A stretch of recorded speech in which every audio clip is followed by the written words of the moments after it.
எனக்கே புதுசா இருந்துச்சுங்க. இந்த ப்ராடக்ட்ட ரிட்டர்ன் கிஃப்ட் கேட்டப்போ, ஆமாங்க நம்ம கஸ்டமர் பார்த்தீங்கன்னா, நம்ம இன்விசிபிள் செயின்ல ஒரு ஜுவல்லரி மேக் பண்ணி குடுங்க. எங்களுக்கு ரிட்டர்ன் கிஃப்ட்க்கு வேணும்னு சொன்னப்போ, இது நல்ல ஐடியாவா இருக்கே அப்படின்னு எனக்கே தோணுச்சு. அவங்களுக்காக மேக் பண்ணது தான் இந்த டிசைன்ஸ் எல்லாமே. இப்ப டிசைன்ஸ் பாத்திரலாம் வாங்க. இப்ப நீங்க பாத்துட்டு இருக்க டிசைன்ஸ் எல்லாமே அவங்களுக்கு சாம்பிள் டிசைன் பண்ணதுங்க. இந்த டிசைன்ஸ் எல்லாமே அவங்க செலக்ட் பண்ணது தான். இந்த ஒவ்வொரு டிசைன்ஸ்லயும் 5 பீஸ் வச்சு அவங்க ரிட்டர்ன் கிஃப்ட்டுக்காக கேட்டிருந்தாங்க. நாங்களும் அதே மாதிரி எல்லா டிசைன்ஸையும் வந்து நம்ம மேக் பண்ணி இந்த மாதிரி அழகா ஒரு பாக்ஸ் போட்டு அவங்களுக்காக இந்த ரிட்டர்ன் கிஃப்ட்டை நம்ம ரெடி பண்ணியிருக்கோம். உங்க வீட்லயும் ஒரு ஃபங்க்ஷன்னா கண்டிப்பா இந்த மாதிரி டிஃப்ரெண்டா ட்ரை பண்ணுங்க. அவங்களோட குழந்தையோட பர்த்டேக்கு தான் இந்த ரிட்டர்ன் கிஃப்ட் வந்து அவங்க ஆர்டர் பிளேஸ் பண்ணியிருக்காங்க.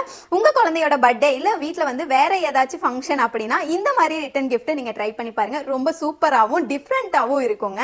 இந்த மாதிரி இன்வெஸ்பிள் செயின் நீங்க ஒரு பீஸ் வேணாலும் நம்ம கிட்ட பை பண்ணிக்கலாம். இல்ல நீங்க வந்து கடை வச்சிருக்கீங்க எங்களுக்கு ஹோல்சேலா வேணும்னாலும் நம்மளே ரெடி பண்ணி கொடுத்துட்டு இருக்கோங்க. இந்த ப்ராடக்ட் எல்லாமே நம்ம வந்து வெப்சைட்ல அப்டேட் பண்ணிருக்கோம். குயிக்கா செக் பண்ணி பார்த்துட்டு உங்களோட ஆர்டரை பிளேஸ் பண்ணிக்கோங்க. நெக்ஸ்ட் வீடியோல பார்க்கலாம். Bye friends.